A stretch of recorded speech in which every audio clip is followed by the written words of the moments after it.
Welcome to Why Knowledge Matters.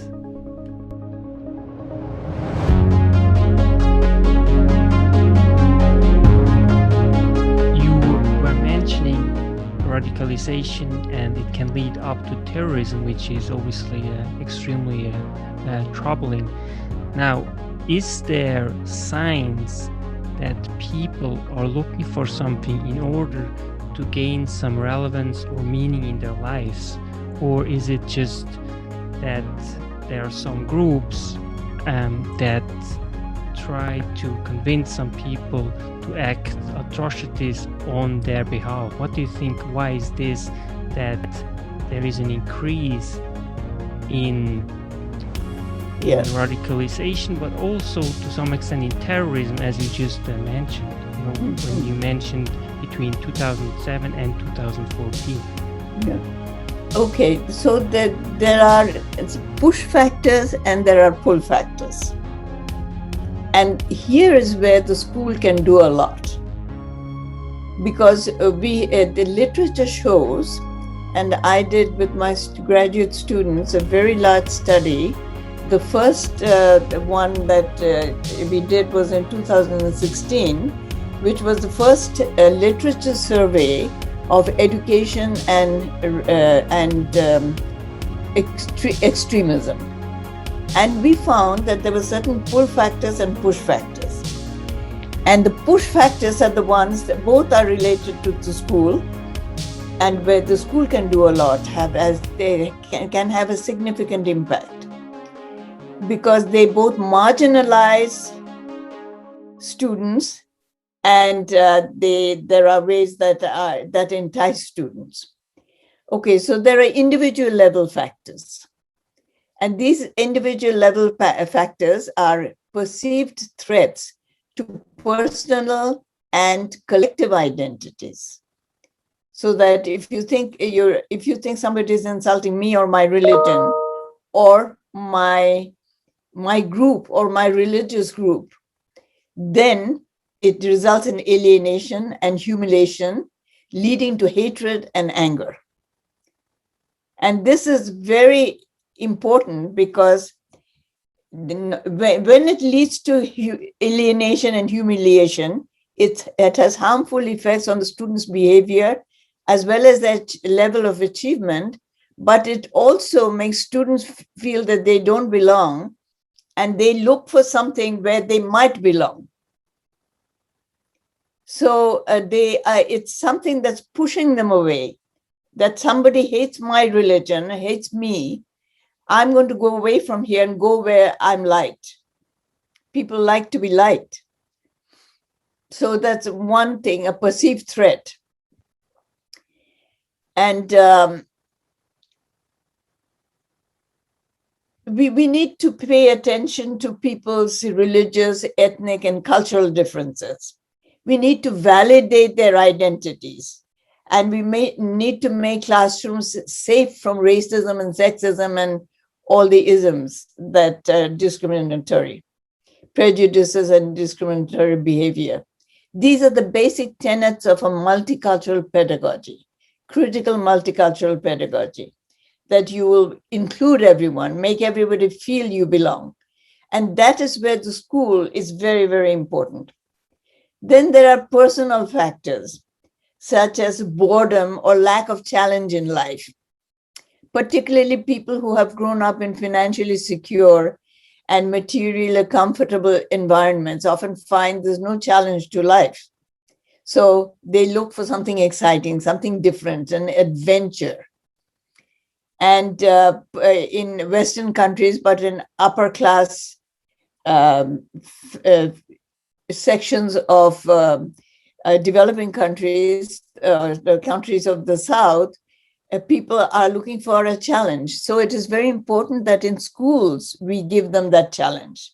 We need to keep students motivated and curious all the time, so that they don't go looking for challenge somewhere else. We need to challenge them and channel their energies into exciting, innovative, and creative paths through our methods of teaching, so that we can engage them and encourage them to be innovative, engage them in constructing their own knowledge. Then experiences of personal tragedy trigger oppositional behavior. Quite often, we've seen that if you look at the lives of some of the people who have been terrorists, you'll find that they've had a personal tragedy, like a loss of a parent, particularly the mother, or someone very dear to them. It triggered off oppositional behavior in school, and then they get detached from school, and then they become easy prey to people who are trying to recruit them. The teachers and the right peer group, because they could fall with the wrong peer group, of course, but the right peer group and the teachers, the school environment can do much to help people in students like that times of need. Then there is the call for revenge on Western nations that has been happening, that are seen to be guilty of doing wrong to others. The history. So the schools, the one big problem in the school systems in the West is that they have one version of history, which is Eurocentric point of view, and they totally disregard other points of view. And they do not give us a balanced history of the world. I mean, it's good to learn the history of Quebec, but how is that related to the rest of the world? Why are we having these problems? And these are very severe problems. We do not have a good history curriculum in any of the schools. A history which includes slavery, colonialism, imperialism, how inequalities among and within nations and societies have been created. Students don't know that. They don't know what colonialism did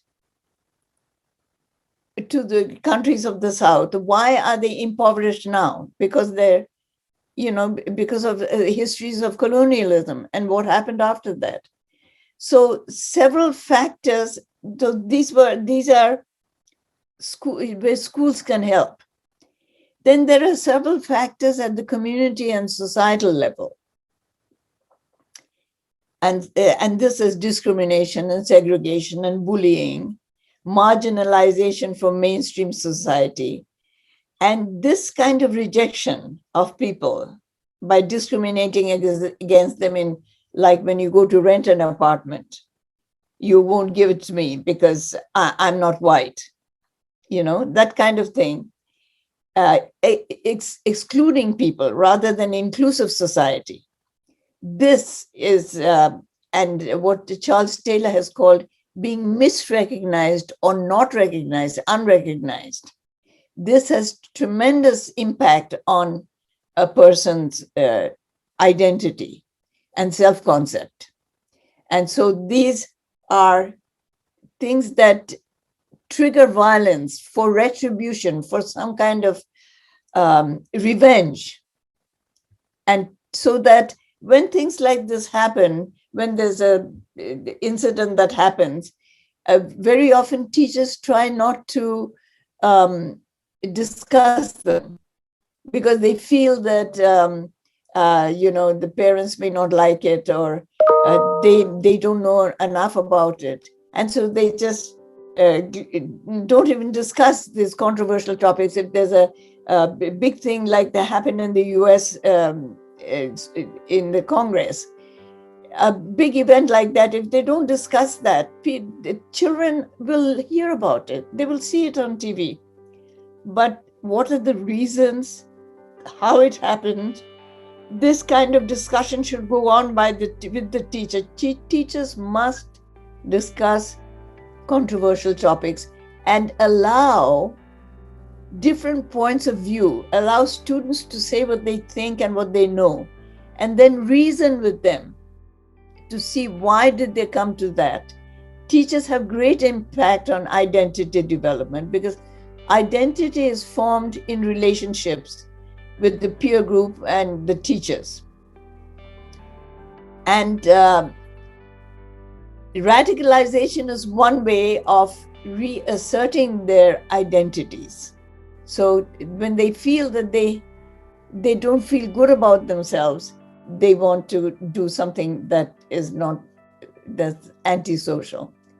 Then, of course, there's technology and the media, which has global reach and decentralized. They come from anywhere. The spread of propaganda through recruitment, very flexible and mobile networks. And it's very interesting that they are multilingual in character now. All these networks, all the digital things are multilingual. And they can reach people not only in their region, but in the diaspora, in the world diaspora. So it's very important that we teach our students media literacy skills. It's not only enough to evaluate the information, that is, know which is the fake news, but they must have the capacity to rebut a challenge and somebody who's trying to attract them with emotional narratives. Educational programs need to have narratives that can appeal to the students emotionally to keep them engaged with critical, innovative ideas, so that they have a need to go and probe further into the discussions. They need to engage in multiple identities and discussion of multiple identities, how they can look at multiple perspectives, not one perspective. Then, of course, there are the pull factors. Those were the push factors. The pull factors, when a person is already marginalized and feels lonely and doesn't feel wanted, the promise of a new family, new friends who will look out for them and who are telling them that you are in the West, which is the source of evil and immorality and inequality, and they think of you as racially inferior. Why are you staying there? Come away to us. Come away with us. Network of people to instigate, convince vulnerable youth to commit crimes. Now, this is also happening with the white nationalists, that these immigrants are coming, they're taking away our jobs, they're racially inferior to us, but they're taking away our jobs. Our land is becoming brown or black. And are you going to stand for that? Of course not. Let's come and join us and we will help you fight this kind of immigration. So these are some of the factors that push and pull people, but they use a lot of recruitment tools which emotionally appeal to the people, to the youth, and then they go into a gang or something. And then once they go in there, it's very difficult to get out of it, because they become very dependent on them.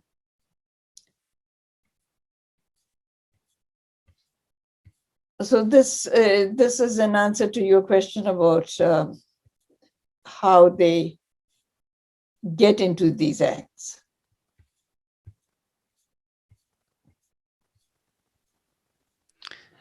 Now, what you just mentioned is also, to some extent, there is also a collective fear, especially when it comes to educators. And, there has been some cases actually in the recent past where, educators said something and they had a huge backlash. So educators in general are put in a very difficult position, let alone what happened, for example, in France, where a teacher tried to address or, at least discuss a certain topic and then got brutally Yeah, but murdered. that's a very interesting case, and I'm glad you brought it up, because what it means is that the teacher has to use their teachers have to use their discretion. If I were that teacher, I would never bring up the cartoon that had already caused a lot of problem and is likely to cause a lot of problem ever. Because for them, for that particular religion, this was sacrilegious. It was just inexcusable. So you don't bring in a topic which is, controversial, which a lot of people don't agree with. Even people who are not religious will not agree with that. To making a cartoon out of, if you would you make a cartoon out of Buddha? Would you make a cartoon out of Jesus Christ? You would not. So, even if you did, maybe the Buddhist or the Christian would not get violent. But for them, for a religion in which you do not have the right to have a picture of Muhammad, to put a cartoon is not the right thing to do in the first place. So this was insensitive of the teacher to bring that kind of thing. The teacher could have taught the same lesson by showing something else, because you don't want to put a red rag to a bull, because that that's going to be a bad thing. So so teachers have a very difficult position. They have to be very careful as to how they present their stuff. It was not the right thing to do for that particular teacher, I think. Yeah.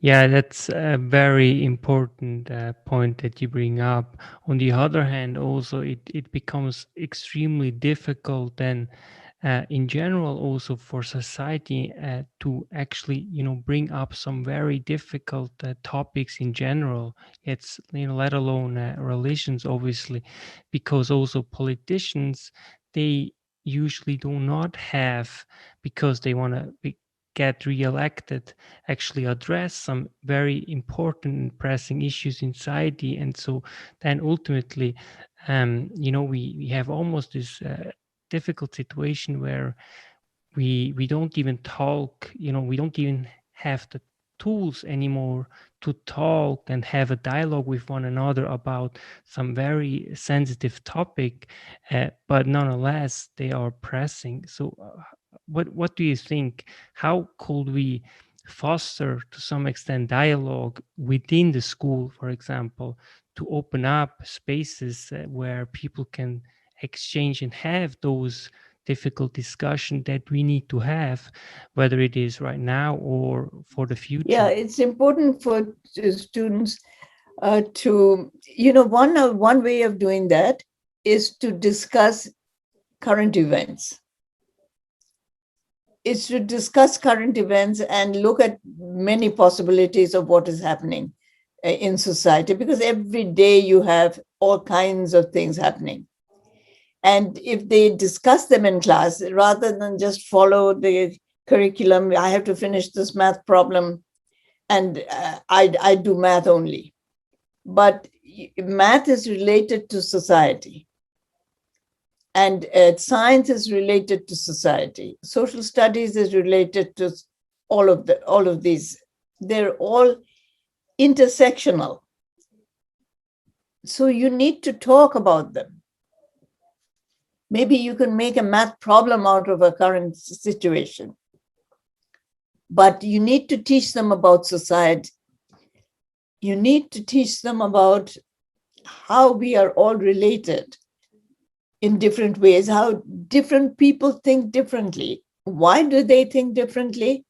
Because they will give you their rationale.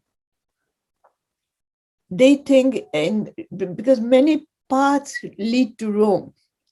So There are many ways of thinking about the same problem. One is not better than the other. We have to be careful that we are not, we are scientific, we are looking at facts and looking at things that we can prove, but sometimes they're not, they're emotional issues.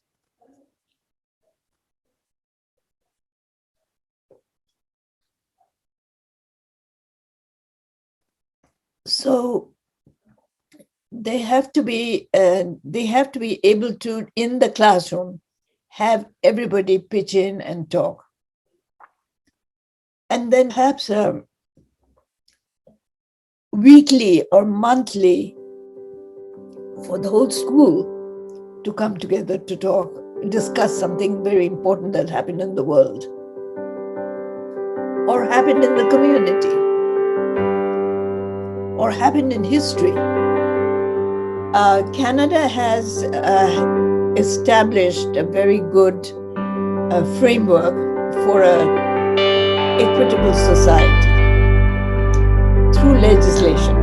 It was the first country in the world, as most people know, to have a federal policy of multiculturalism, which was enacted in the Constitution, which is very not at all common and very unusual to have it in the Constitution. And Trudeau, when I first came to Canada, it was Trudeau, Pierre-Émérite Trudeau, Justin Trudeau's father, who was running. He was a more or less unknown politician who was running for the top job on the slogan of Canada must be a just society.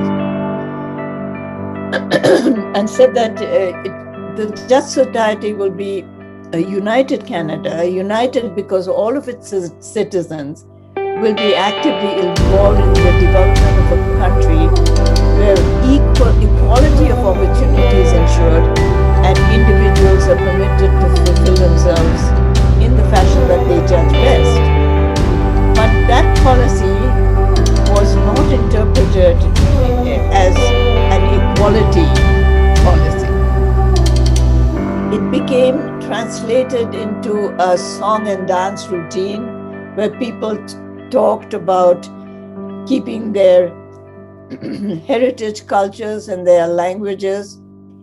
And so it became something that was quite different than what was intended, I think, because a just society means equality of opportunity. And equality of opportunity does not come with songs and dances. So it was not till 17 years later that under a conservative government, Brian Mulroney enacted the policy of multiculturalism into a Multiculturalism Act. And then, of course, in between, they had other acts like Employment Equity Act and so on and so forth, so that the whole things became gradually more about equality and equal opportunity. But equal opportunity doesn't mean equal treatment, because if you treat people equally, they cannot be equal, because although the Universal Declaration of Human Rights says in Article 1 that human beings are born equal in dignity and rights. But we know that they're equal in dignity and rights, but they are not born equal. They're born in different parts of the world. They're born to different religions. They're born to different socioeconomic groups, a different gender. So all these differences mean that they cannot be treated all the same. They have to be treated differently, and they have to be recognized as being different, because difference is not deficiency. Difference means that you are different, you look different, you might look different, but that doesn't mean you have different capabilities. So people who look the same can have different capabilities, but people who look different may or may not have different capabilities. It depends. So this Multiculturalism Act was good, and it attracted me, although there are a lot of,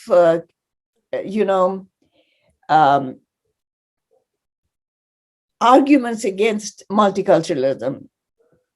It attracted me to study and spend a large part of my career trying to redefine multicultural education so that it was not just about cultures, it's about equality and a just society. So that's when I wrote two books. One was Redefining Multicultural Education, and the other one was Education and the Politics of Difference. Because when you are different, that is the basis of discrimination. That is the basis of inequality. And what is the politics there? And so several policies in Canada recognize multiculturalism as a fundamental characteristic of Canadian heritage and identity, and an invaluable resource in shaping Canada's future. But Canada has had a very racist history. Not only was it a colonial country, a colonized country where the colonizers settled here and were very bad to the Indigenous populations, but its immigration history is very racist. And to bring Canada from that to equal kind of equality and just society is a big paradigm shift. And so in education, it was the same, because education was assimilationist. Assimilate into the majority culture. But multiculturalism means that you keep your distinctiveness, but you are Canadian because you have equal chances to become whoever you want to in Canada. That was the ideal. So a shift from assimilation to multiculturalism was a paradigm shift in education. And it meant no discrimination, no prejudice, no stereotyping, no racism, no sexism, no ableism, no homophobia. All these things, were absolutely outside multiculturalism. Multiculturalism is a critical multiculturalism is questioning why things are what they are, what we are now calling white privilege, questioning white privilege, questioning why things have been normalized that way. Is it right because it's the normal thing to do? No, it isn't.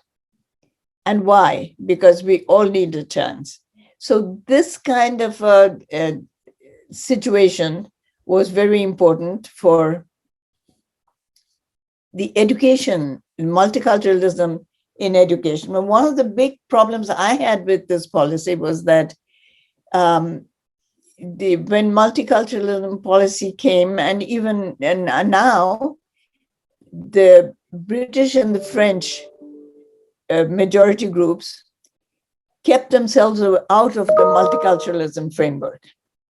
They thought it was for those ethnics out there, and they were not part of it. But you cannot have an inclusive society if all are not included. So that the British and the French on the one side, and that is what we now call white privilege. Now we are questioning that. After the Black Lives Matter movement, the question has come, it's out in the open, that why are certain sections of people privileged at the expense of the other? And that we see that when John Porter wrote that book with Vertical Mosaic, that some people had the privilege, and some groups had the privilege, and that's why they were in this vertical mosaic. Some people were at the top, some groups were at the top in education, health, jobs, everything. They were good.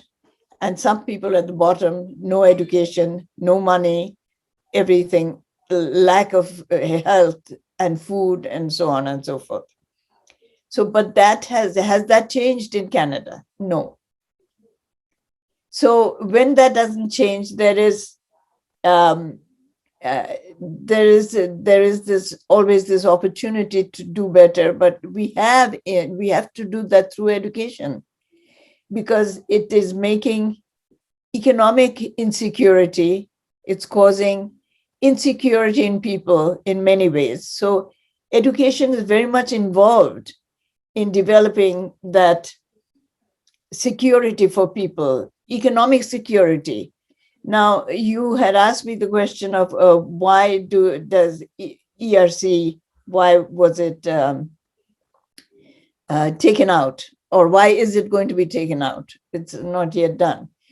Why is it going to be taken out? Now, one of the reasons is that we are in a neoliberal world right now, where economic concerns have become the paramount goals of education.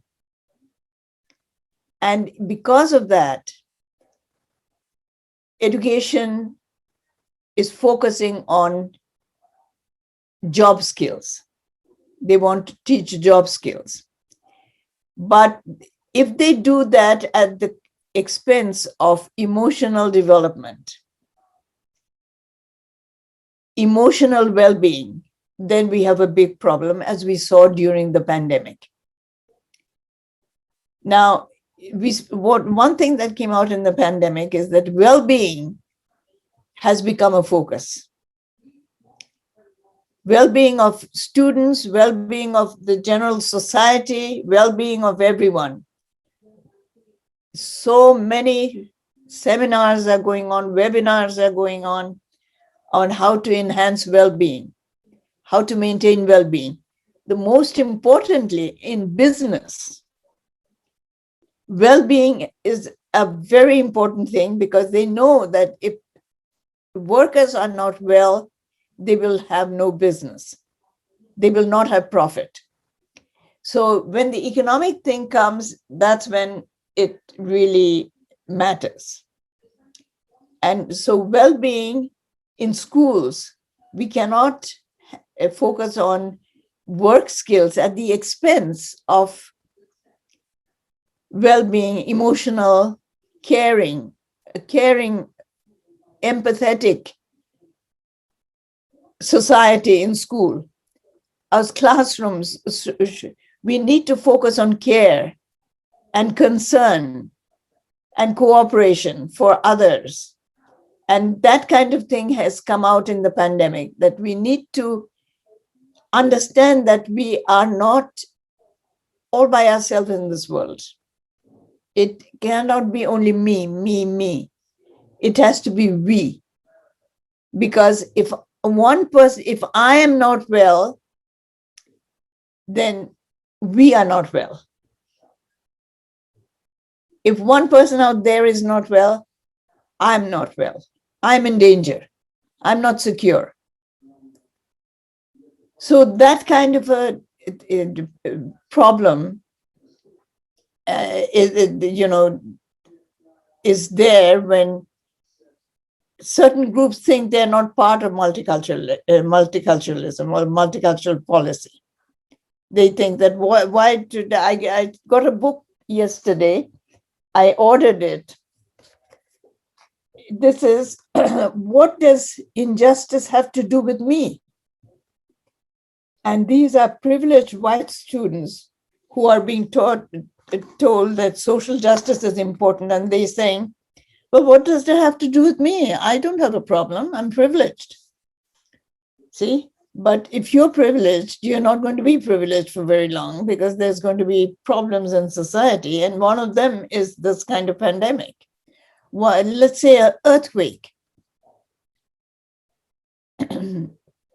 look at what is happening in many parts of southern United States with these huge storms coming in.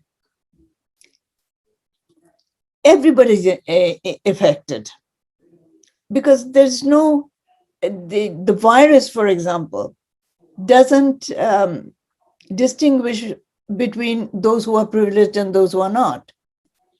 A lot of privileged people are dying. I know a lot of my friends and the privileged classes in India are dying. Of course, they have the resources to live well, and the more affected are the ones who are not privileged.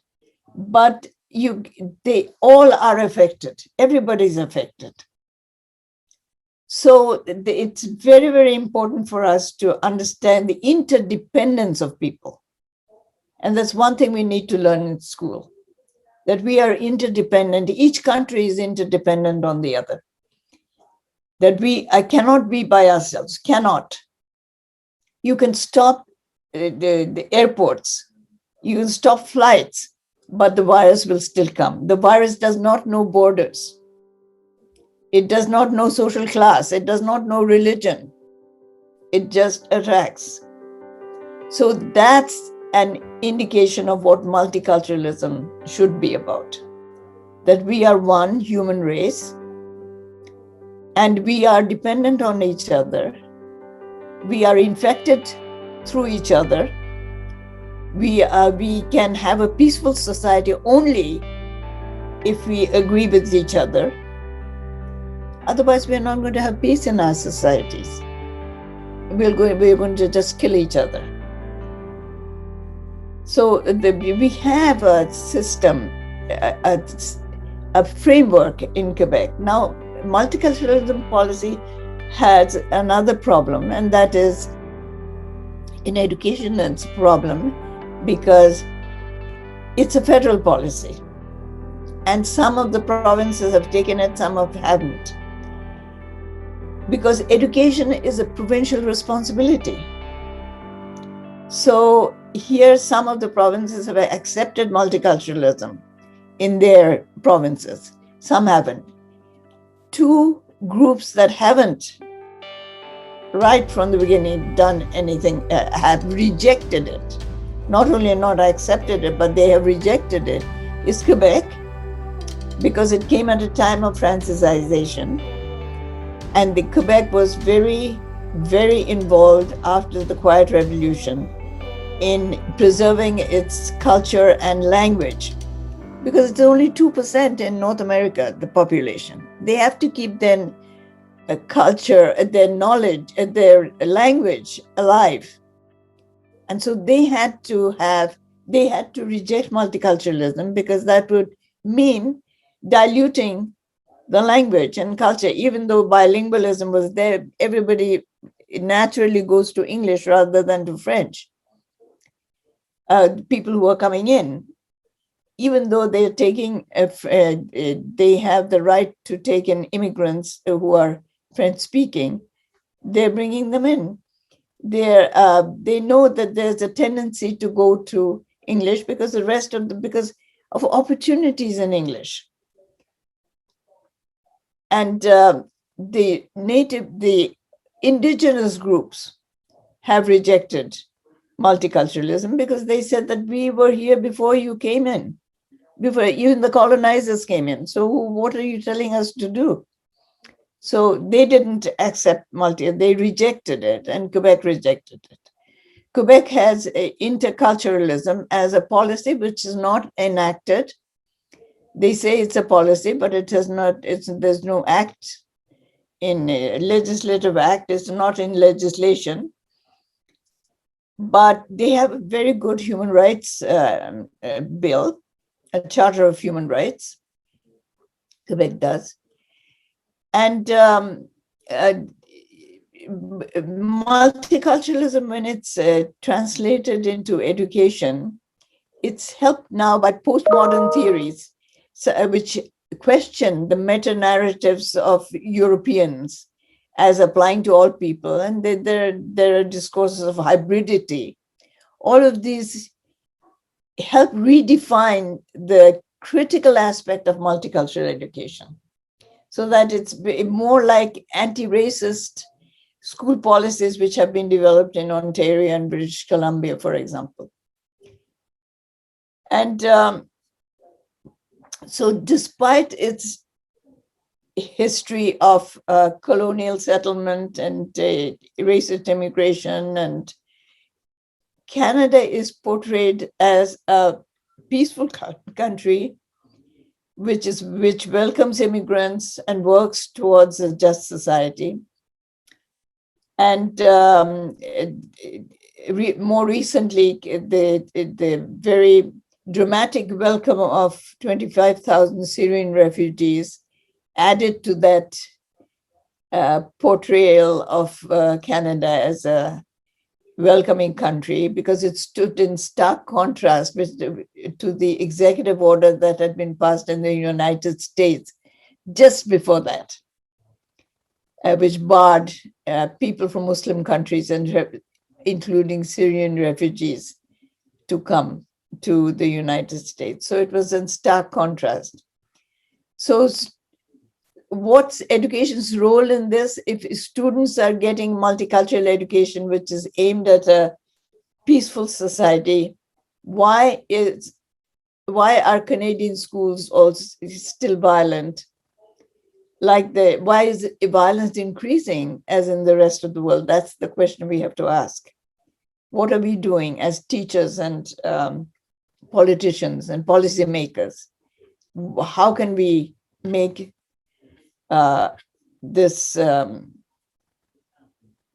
it's secure?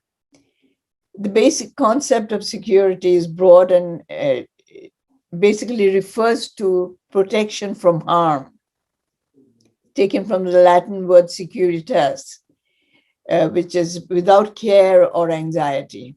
It means a condition of being secure. So it can be food security, it could be health security. We are talking about national security or security of space when we talk of extremism and terrorism, that like the one that blew up the Twin Towers in New York, or the many other things that are happening, that have happened in London and Paris in particular, but in other parts of the world also. So these are some of the things that are important for us in terms of education and security.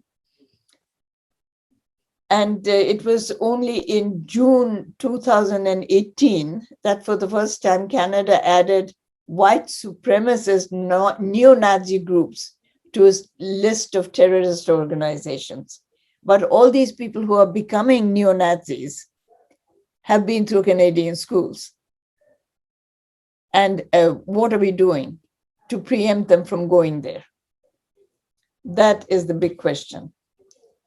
And bullying in Canadian schools, so that the people go into gangs and things like that, they go into anti-social behavior. So that even when a few youth who have been educated and socialized in Canadian schools have turned to violent ideologies and become morally disengaged, it should be a matter of concern to Canadian policymakers and educators. And they rationalize their violent acts on moral grounds. Like I mentioned before, they try to make it morally acceptable. And once that paradigm shift occurs, that you accept it as morally justifiable, I can kill everybody because this is what they have done to my people. Because they can do that only when they develop a binary worldview, us versus them. A rift between in-group and out-group. I'm with my group, and if you're not with my group, you're the out-group. This moral stance is what makes the it very difficult for education and educators to take a critical position and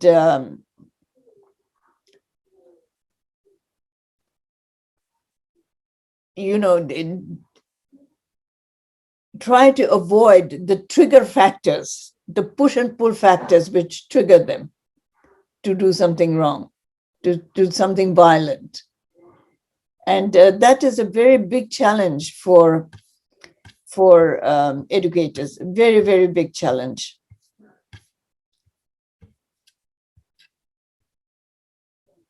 So let me conclude then by saying that despite the enduring discrimination and inequality that we have in Canadian society, Canada still ranks number one in inclusiveness among 25 countries, according to an Ipsos poll which was taken in 2018.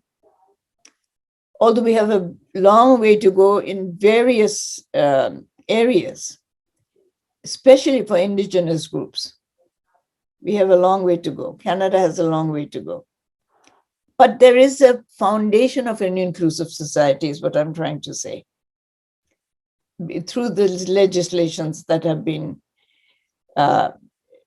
enacted, and they act as a moral force and a guide to people and to social institutions. As Justin Trudeau said, Canada's commitment to diversity and inclusion isn't about Canadians being nice and polite. And then he said, though of course we are. In fact, this commitment is a powerful and ambitious approach to making Canada and the world a better and safer place. Diversity is our strength, is what his campaign slogan was, like his father before him. So finally, what I should end up by saying is that the soft power of education, rather than the hard power of expensive and reactive policing, can be most effective in making the world a more secure place.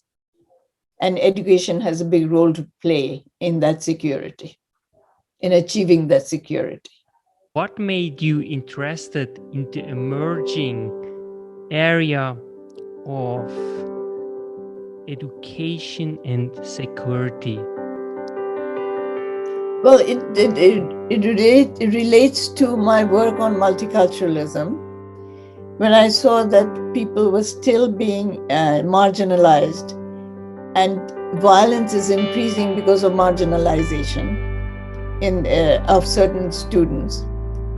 And then I was invited to United Nations workshop on education and security. And from that, I got an invitation to this literature review. And then when I did the literature review, I thought this is an extension of multiculturalism. That if we'd have critical multicultural education, we would not have these triggers, the push and pull factors. We can do something about it. We can make society better if we really are very interested in. And what we don't have is we don't take the theories in the Western world about education that have come from many of the philosophers in the South.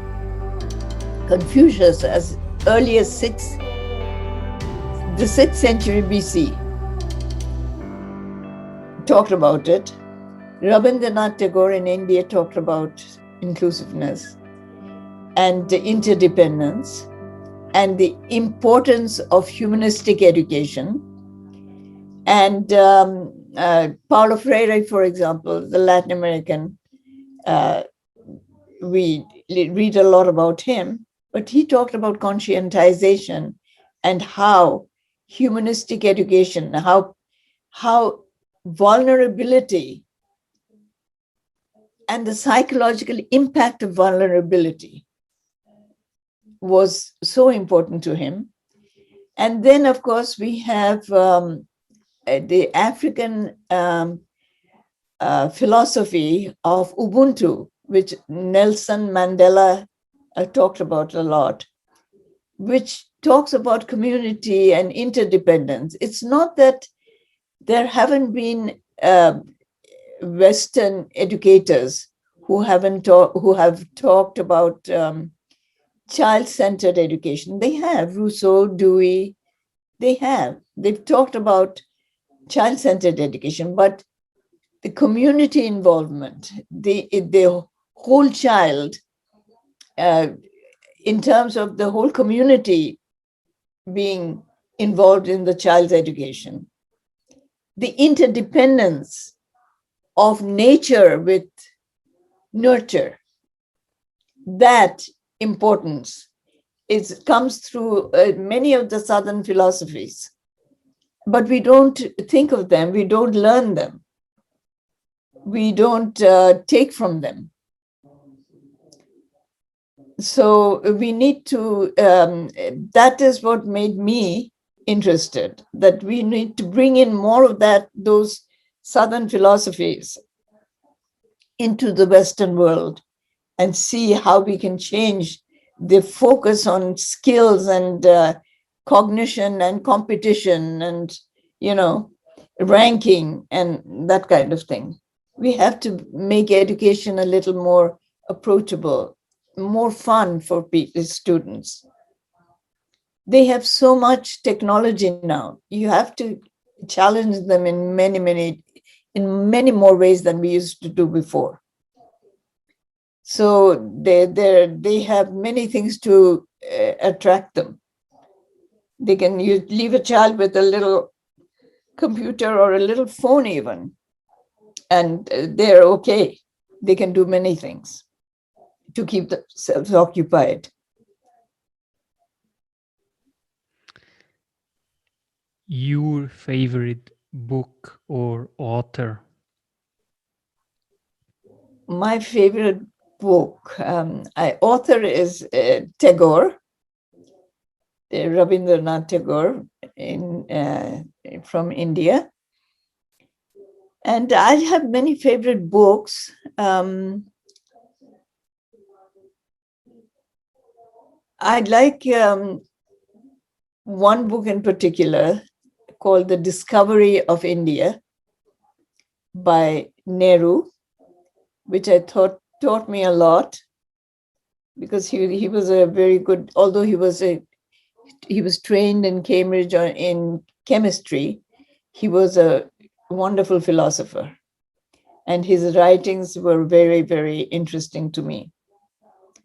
And right now, I'm not reading anything except I'm going to start on this word. What does injustice have to do with me? Because I'm always,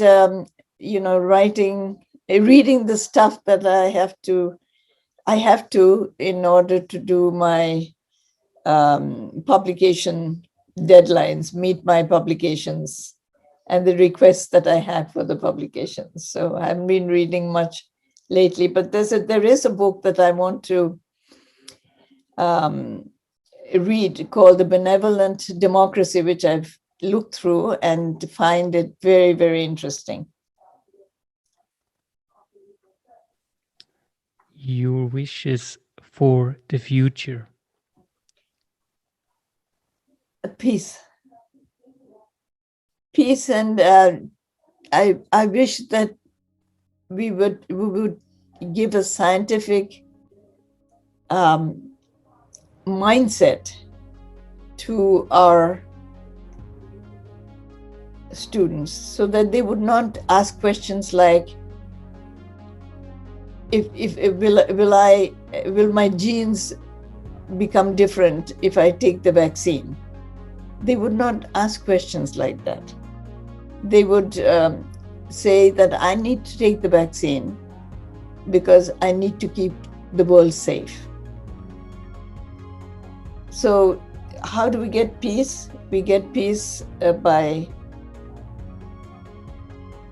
seeing that we all are well, healthy, we all have food to eat, we remove poverty from the world. We eradicated many diseases, but we have not been able to eradicate poverty. And that is the worst thing that can happen to people. So that is one thing I would like to see, eradication of poverty. And people just dying because they're poor and cannot eat. Professor Ghosh, thank you so much. It has been great having you on our show. It's a great honor. Thank you. Ratna Ghosh.